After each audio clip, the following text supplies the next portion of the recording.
Welcome to the first episode of Improv Gaming Podcast, where three friends come around the table and discuss games for your enjoyment. First, one of my co-hosts, to my right. He is only the biggest Zelda fan in the world. You don't believe me? He has the tattoo of the Triforce on his arm, ladies and gentlemen. This is Mr. Jeremy Bird. How we doing that, everybody? And to my left, he only has the best ponytail in the business, Mr. Nicholas. Excuse me. It's a fabulous ponytail. That's all. And I'm your host, Pete, who's still waiting for a Mindgate Conspiracy PsyOps sequel. From the remember that from the PS2? Oh man, Christ. The most terrible thing that ever happened is never getting that sequel. We on today's topic, we're going to talk all about Nintendo, about Club Nintendo and it going away. Zelda on Netflix. Is Nintendo a big powerhouse still? And are we going to talk about those Amibos? But first, news that broke on Wednesday. Can you believe it? But Uncharted 4 got delayed till spring 2016. That's incredible. That's unbelievable. That's unbelievable. Please. I mean, it's interesting because you have Uncharted 4 coming out this fall. Sony's big first party. And then you have Tomb Raider, which is Xbox's timed exclusive, coming out the same time, going duking. And for Uncharted, which, you know, Naughty Dog does take their time. They deliver amazing experiences. But for them to delay, I mean, this just throws more favor towards Tomb Raider, wouldn't you say? It's the old favorite versus the new favorite. And it's astonishing how Naughty Dog is going to postpone their coming to the ring with Tomb Raider, the old favorite for the PS system, for all of Sony's consoles. So the fact that they're postponing it, whatever the case may be, they should have pushed. They should have pushed to have it come and contend with Tomb Raider. I don't think once Tomb Raider is released and it gets that initial exclusivity on the Xbox, I don't think that, although Uncharted is an amazing franchise, I don't think that they'll be able to contend as long as Xbox can pull off Tomb Raider the right way. I agree. But wait a minute, didn't Tomb Raider start on PlayStation? When did it go to Xbox? Anyone want to explain this to me? Microsoft's getting their hands on everything now? Come on. Yeah. Really? It's a timed exclusive, even though Xbox says it's exclusive. Yeah. It's an interesting fact to me just because what is Sony going to do now? We have to wait till E3 because they need a first party, and if they come out with a Gran Turismo again, I'm still hoping for a new Crash Bandicoot game. I'm still holding out. That would be great. That would be great. The last time I saw Crash Bandicoot wasn't in even their PlayStation All-Stars, which is phenomenally ridiculous that he didn't show up in PlayStation All-Stars. I put that game after 5 seconds because I didn't see Crash. And also because you can play Smash Bros., which is a 10 times better game, personally. But all right, let's dive into why you guys really came here today. Nintendo. I mean, just the name Nintendo. It's an interesting topic to say the least. I mean, the best question to start with is it still a powerhouse? Is it a powerhouse? It has its place. Now, are they selling the units? Absolutely. Are they getting people together? Yes, but they're doing it in a different way. A much different way, a classical way. They're stuck in the roots of gaming where buddies got together after school, after whatever things they were doing, and played. You remember finishing your homework so you can go to your friend's house and play on their Nintendo, their Sega Smash. Genesis. I'm going to get a C on this paper, but I got to play Mario Party tonight. Exactly. So now, the paradigm of the system world has changed to this online gaming, and Nintendo is still trying to maintain that at-home entertainment, that party atmosphere. So they are a contender in that they're trying to maintain something that is fading, but can they keep it up? I doubt it. I don't think they can keep it up, but the thing is, I did a lot of research on this, and right now in Europe, the dominant system is the 3DS. The Wii U is not selling, according to Reggie, the president of Nintendo of America. It's not selling. The Wii U is not selling. Not one game was on the top 10 list over in Europe, which honestly, that's not good at all. 3DS, Majora's Mask hit number 1. Monster Hunter hit number 1. Nothing from the Wii. Smash Bros. Did well in October, but other than that, there has not been a good core Nintendo game that has been trying to grasp in Europe to get that system to push. Personally, grew up with Nintendo from like NES all the way to Wii U, played all the different systems.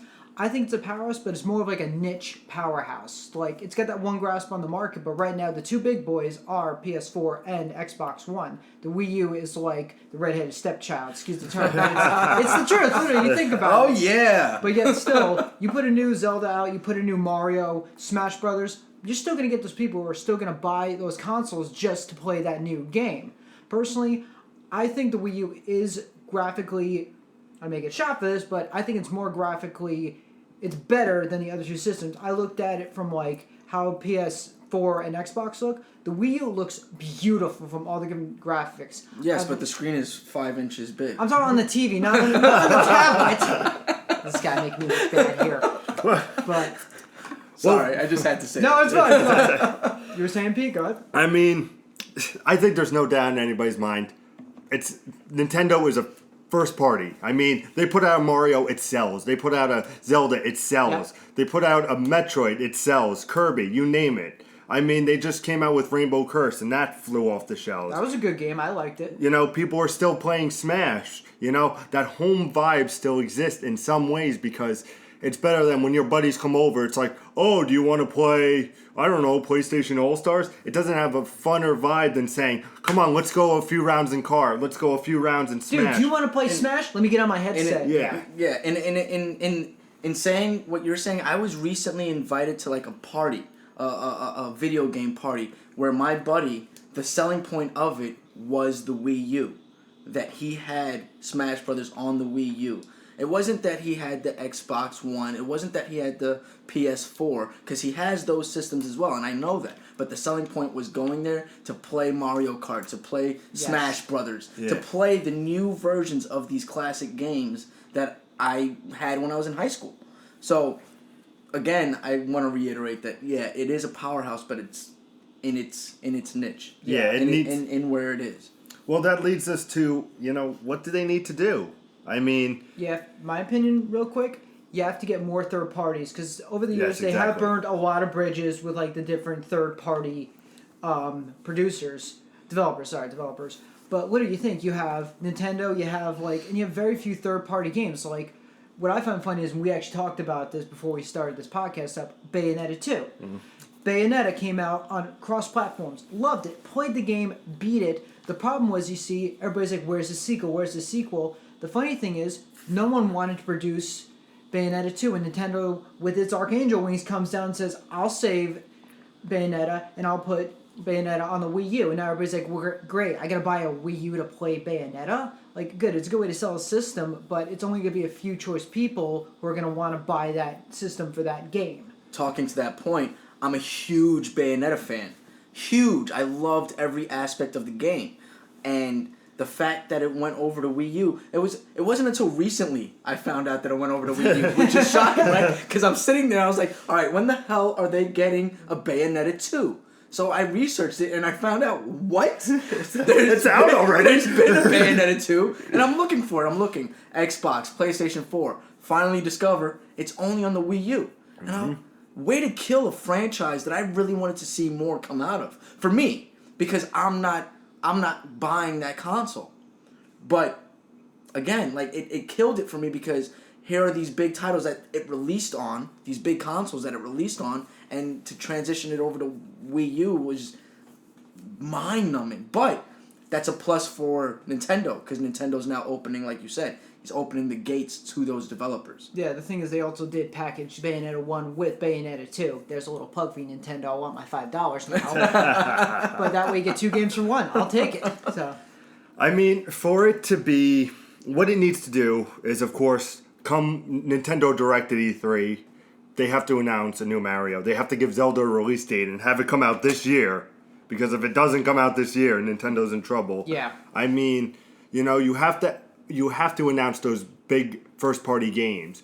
But, you know, they also have to start bringing in the third party. I'm not saying for them to bring in a Call of Duty. Good God knows nobody's going to play Call of Duty on the Wii U. Nobody needs another Call of Duty anytime soon. Sorry to cut you off real quick. They tried it on the Wii, and I tried that version. It kind of sucked. Sorry, but...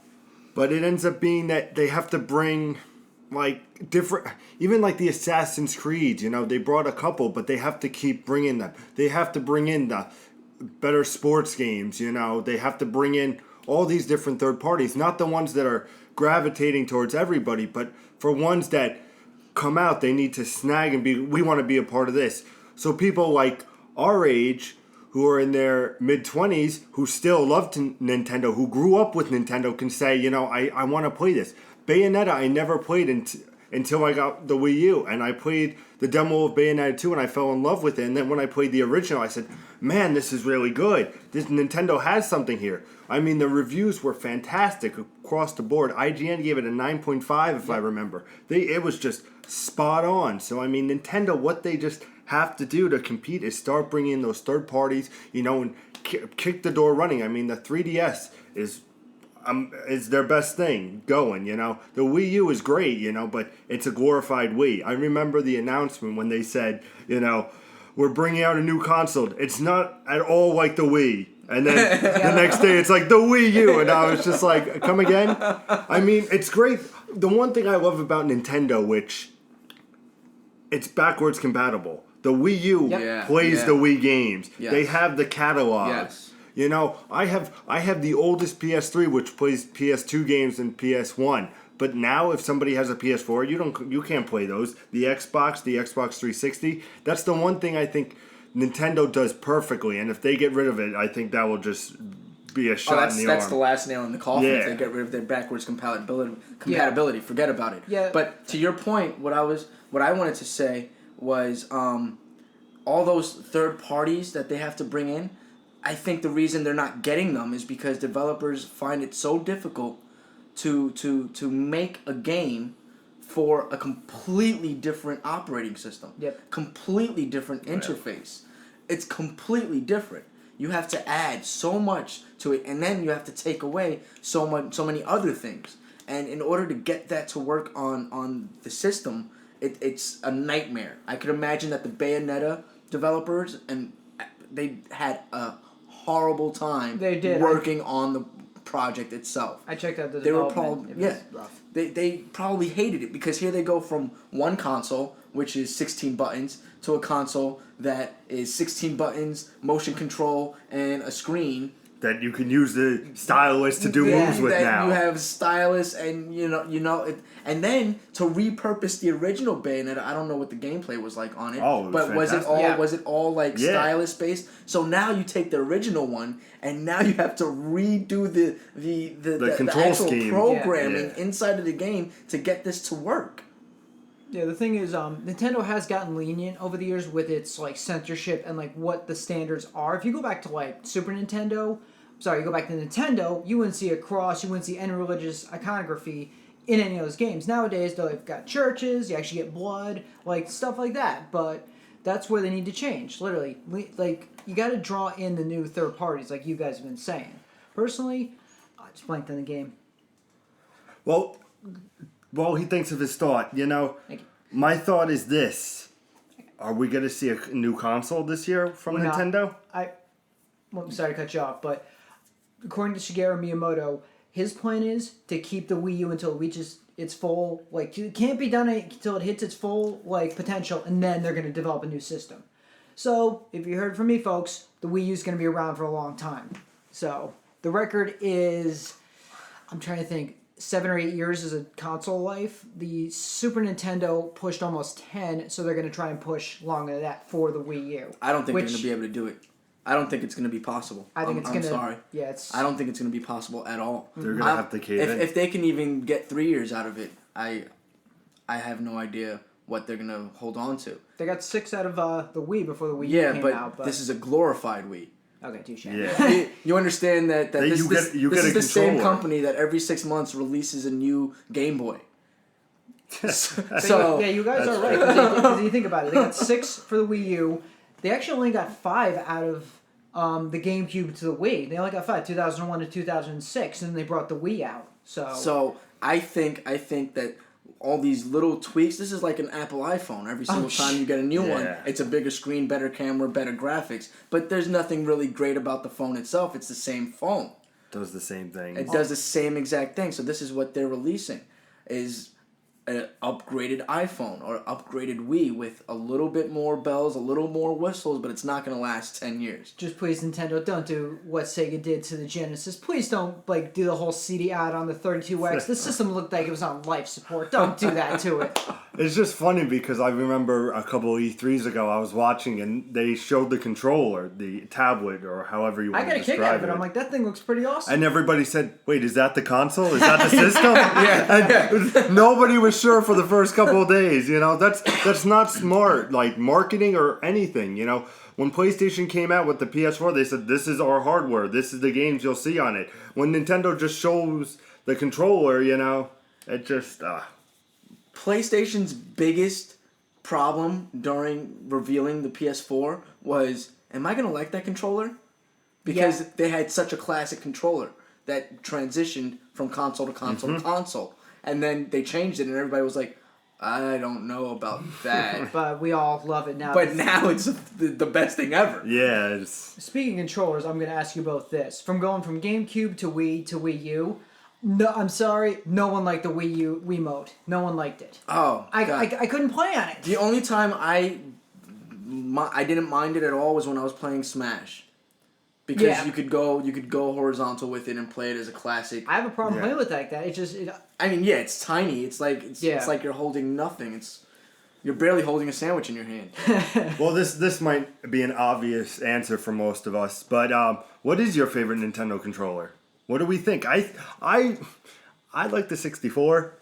I mean, I just remember playing Banjo-Kazooie on that, which I loved, and it was just it felt so good. From playing Mario Party. I enjoyed that controller. I never played the GameCube. I did enjoy it. I did, but nothing is ever gonna beat the SNES controller to me. Oh, it's such a classic controller to me.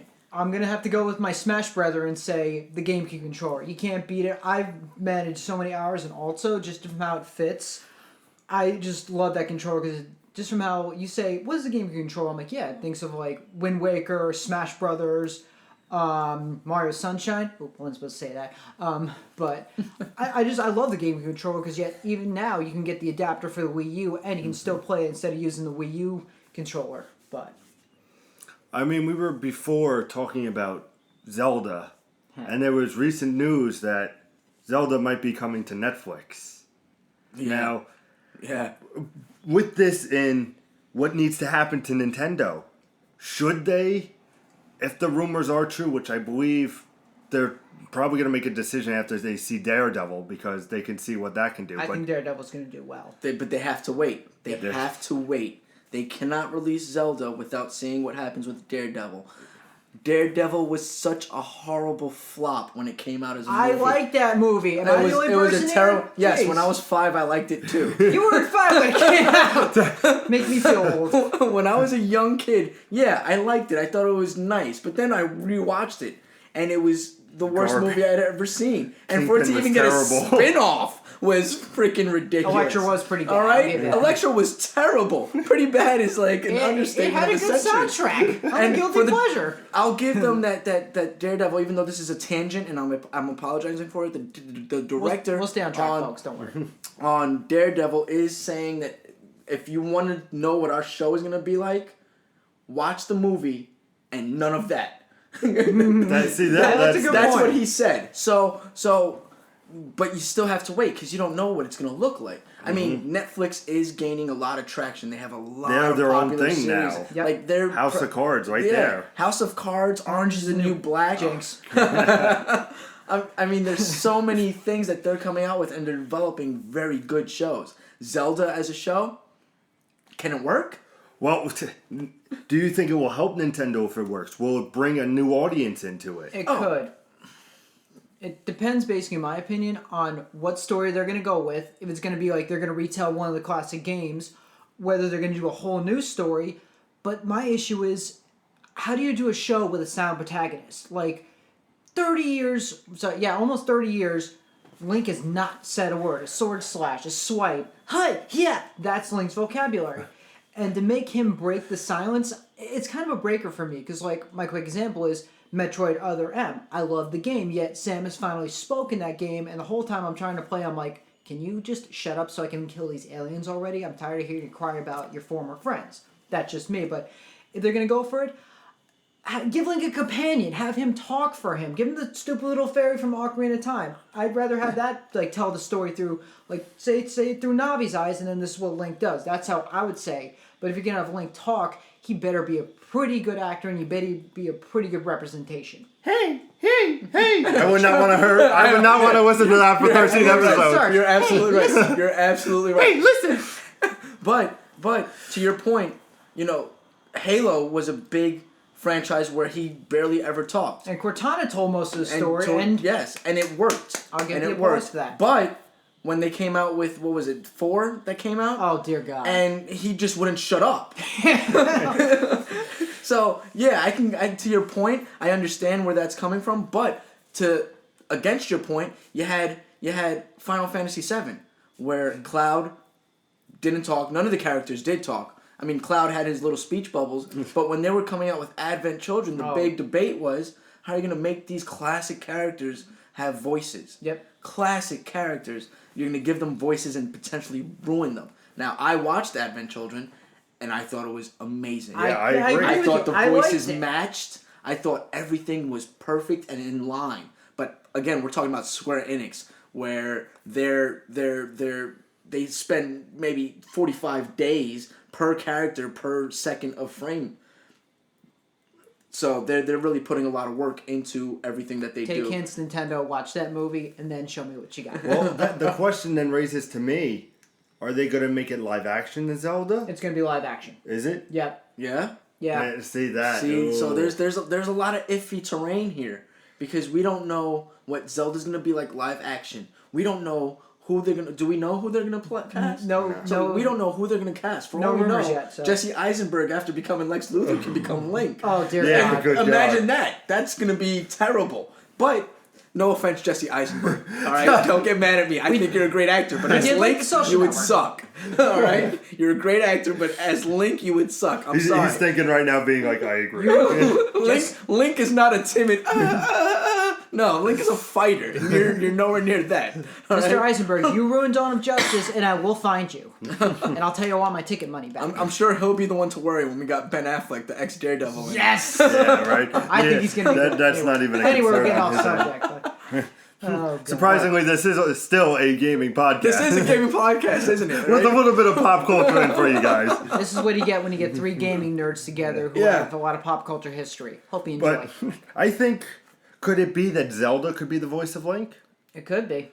It could be. Because I don't think that would be as traumatic as Link talking. I think Zelda, she has her bubbles as well. But if she actually talks, you get a nice voice actor,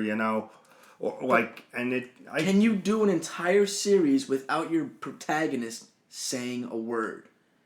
It's tough, but it can be done. Give me an example where you've had an entire series where your protagonist did not say a word. I actually don't have an example. I'm thinking it's in theory. Sorry, I take it back. In theory, it could be. In theory, it could be, but remember, the gaming culture is such an immersive experience that you're not thinking that Link doesn't talk. You realize after 30 years that they're going to come out with a show, and then you wonder, why are they going to make Link talk? But you don't think about it. You've never thought about it. But Pete, I'll go to your point. Sorry to cut you off real quick about making Zelda through Zelda's eyes. Zelda spends half her time in a frigging castle captured by Ganon. How the hell is she going to tell the story? Doesn't make sense. No, I could see it the same way that they did. And again, we're going back to pop culture, Chronicles of Riddick, where the elemental started off the story. Good point. Good point. And she, that's where I could see it going. But can we do a narration where the entire movie there's a narrator? Because that's what it is. Is the entire show will be a narrator talking for Link. He thought. He said. He wondered. He pondered. That's when you get Morgan Freeman to do the narration. Well, I think anybody will pay $1 million to hear Morgan Well, Freeman talk for a couple hours. It's time to face Ganondorf. Oh, man. Did he want to go? Maybe, maybe not. Link does not know what he may or may not do. No, but I feel like another series of Nintendo, like Mario you couldn't do on Netflix. But I was thinking Metroid. You don't think a sci-fi Metroid could have worked better Oh, yeah. on Yeah. on the Yeah. Netflix? Bounty Hunter and Ridley? Come Although on. I would have liked to see a bounce back from that John Leguizamo flop of a Mario movie. I like that too. So as much as it was. Yeah. I think But again, I grew up and I watched it again. The only thing that was legit about the movie is the first 3 seconds where you hear da da da da da da, and then it goes into whatever. Yeah.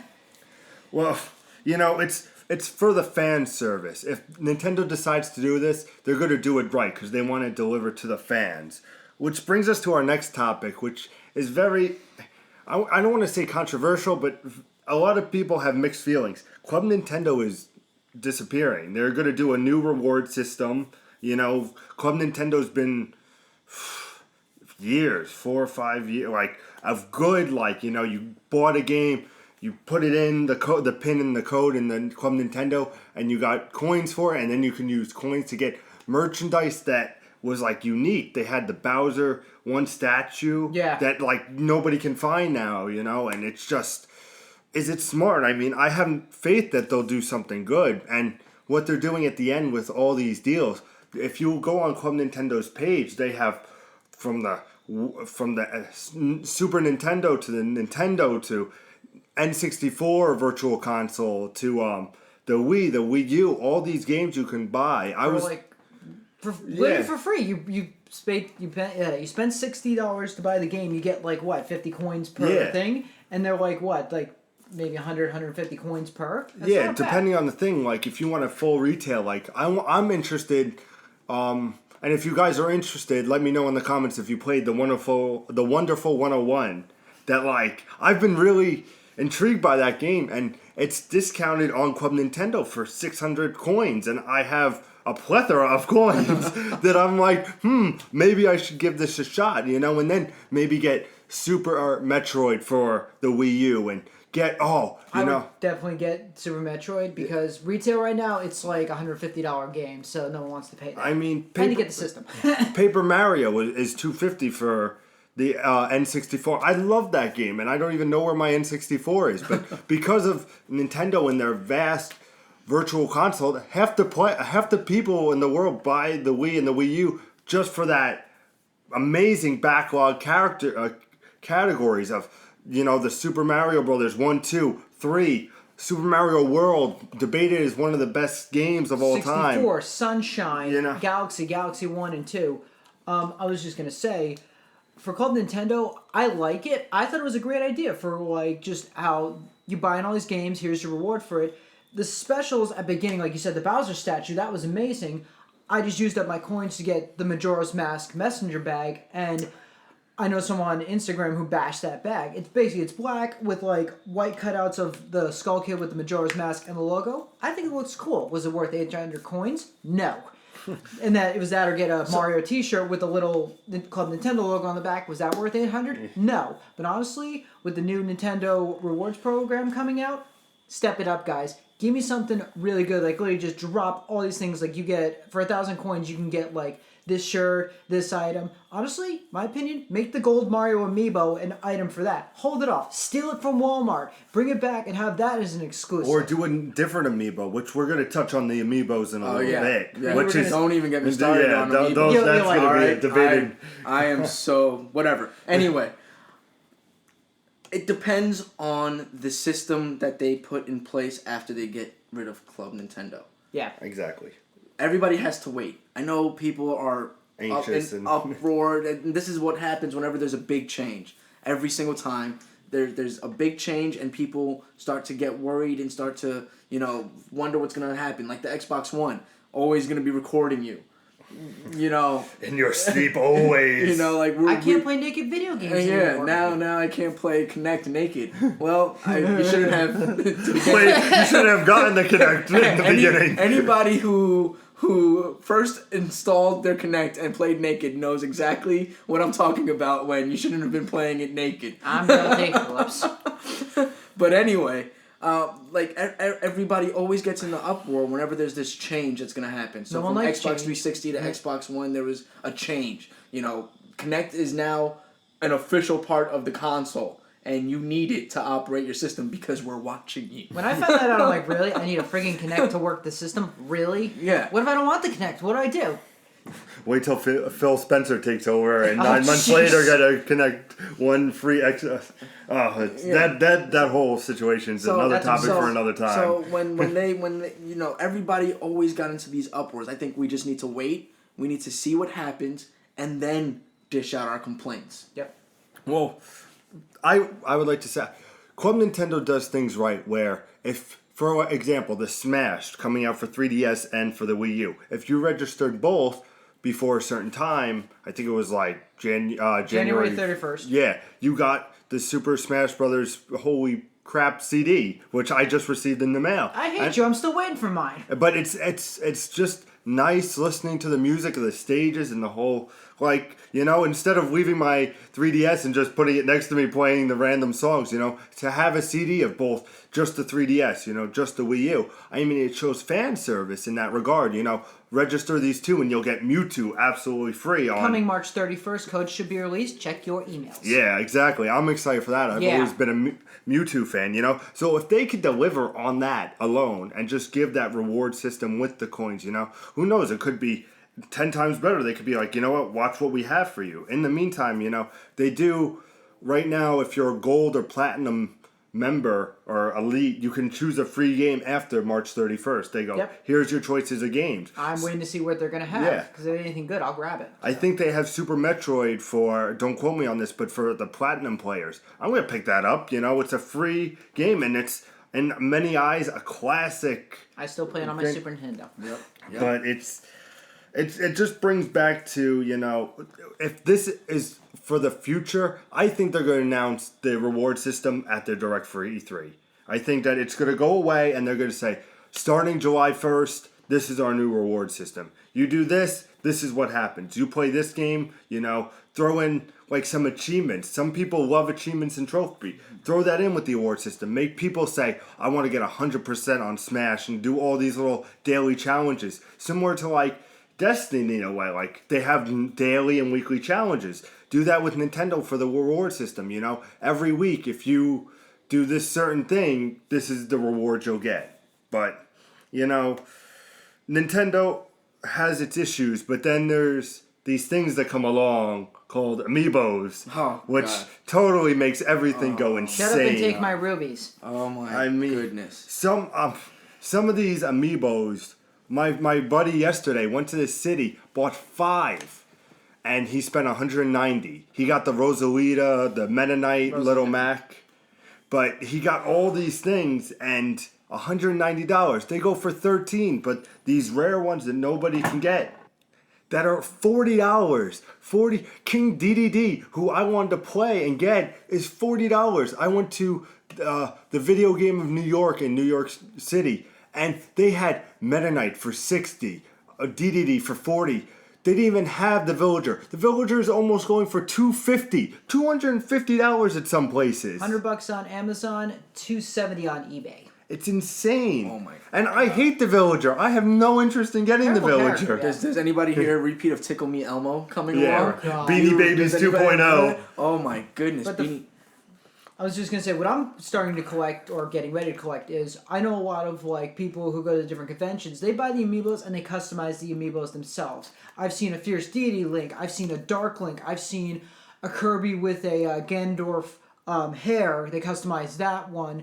I've seen zombie Amiibos. They actually did like Mario, they did a Rosalina, they did a Pikachu one, they actually did DC Superhero, they turned Pikachu into Flash, they turned Lucario into Batman, they turned, they also turned Meta Knight into Batman as well, which people buy these and they customize and they sell them for like $5 each, but I like it. Like, I think the Amiibos are a good idea, but once you run out of characters to make, what do you do with them? That's my question. And the rarity of getting them. You can always get your Mario, your Donkey Kong, Yeah. but for some people, the Holy Trinity, as it's called, which is the Wii Fit Trainer, Marth, and Villager, are like the ones that nobody can find. And it's insane where these go. And I'm really looking forward to getting Ganondorf when he comes out, because when I go to Evo, I'm playing as Ganondorf. So I want to get that amiibo. But who knows? He could be gone in a second. And quote me on this, ladies and gentlemen. Mr. Game & Watch will be the hardest amiibo to get. Yep. Bar none.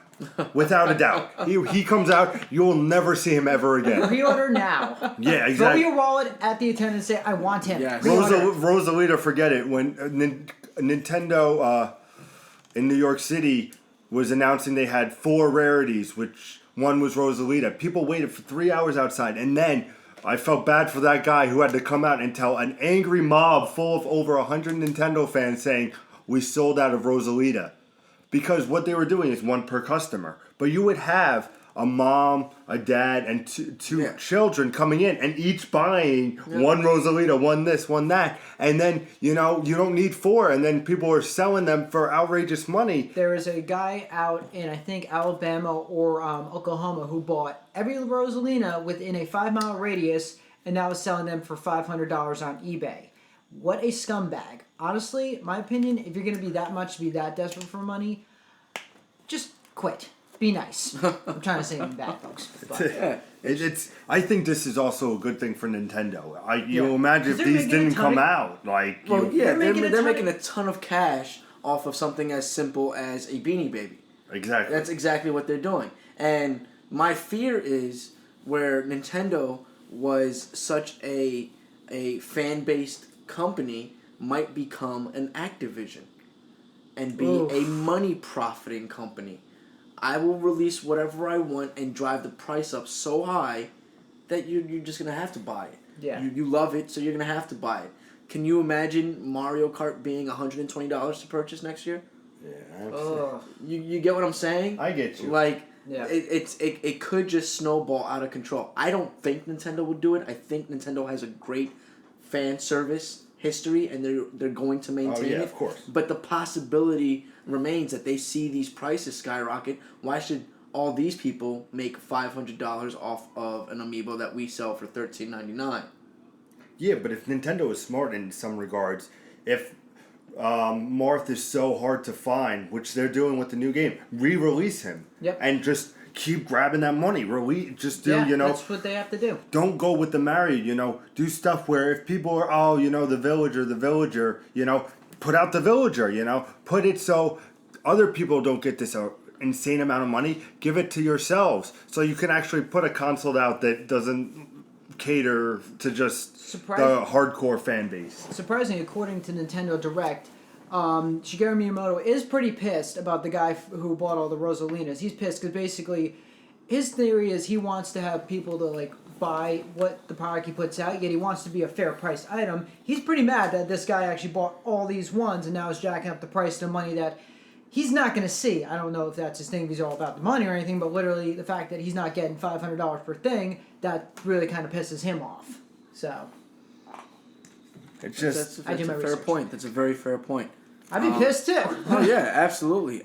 And since at least Nintendo's taking notice of the situation. Yeah, they're not so we'll see blind-eyeing what things. happens with it. Because they may very well decide to just flood the market with all these and just destroy the entire black market that's formed. Yeah, give them 6 months to a year. They'll just keep re-releasing them, and then they're just going to drop 1,000 of them. You're going to see a ton of Rosalina sitting in a store. I have this. I spent a lot of money. It's $13? Really? Yeah.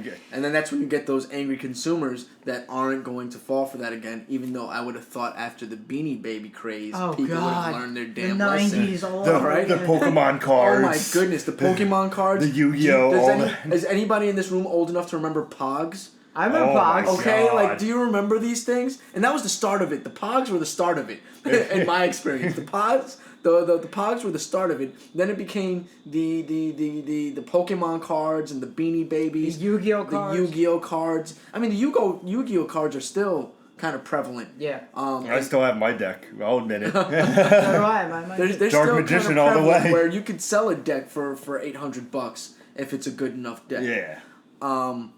Make the money. Yeah, but I mean, I would have thought that consumers would have learned their lesson, and that companies would have learned their lesson too.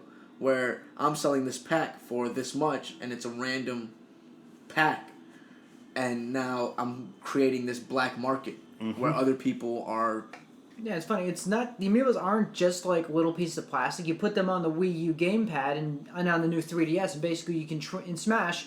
Pete can vouch for this. You train them and make a strong character, so no one can beat it. Use Zelda, Link, and Ganondorf for Hyrule Warriors, and you get new downloaded content. Same thing with Kirby's Curse Rainbow. You get DDD gives you a special Kirby like unlimited dashes or whatever That's may awesome. have you. I mean, That's which really helps cool. for the game. But I mean, last thing on the Amiibos. I mean, is it good for Nintendo to do? Of course, but they I think have to be smart enough now to be like, let's start bringing some of these back so they don't. I don't think they lose the cash. Nintendo, don't. Sorry. No, but don't like.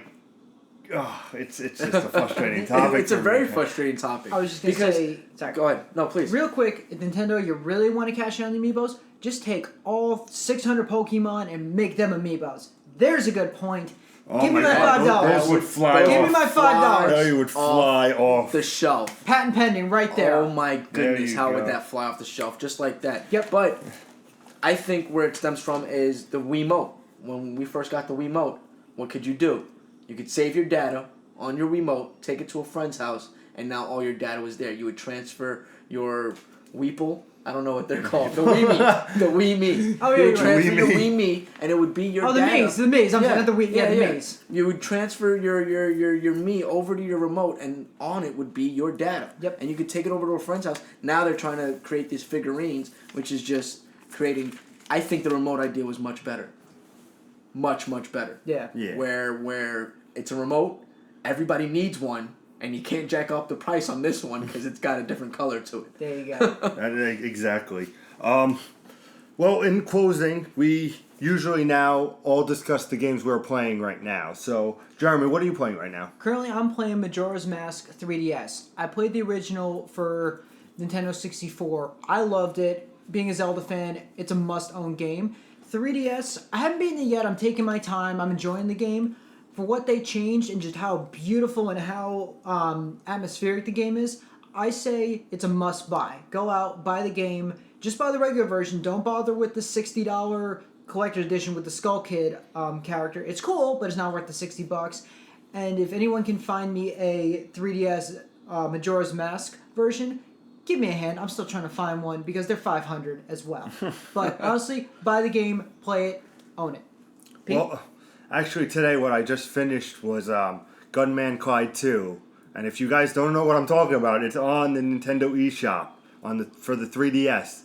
It's the original is $199 and the sequel is $299. It's a great indie game, and if you're a cowboy, it has 2 buttons, jump and shoot. I mean, so basic. It's all hand drawn. If you look at the trailer, look up the gameplay trailer, guys. All hand drawn, and when you see this, it's absolutely beautiful. And for the second one, the colors, it's great, and it's great because I just started playing Assassin's Creed Unity. You know, they had to fix the bugs. You know, 3 months later, I'll start playing it.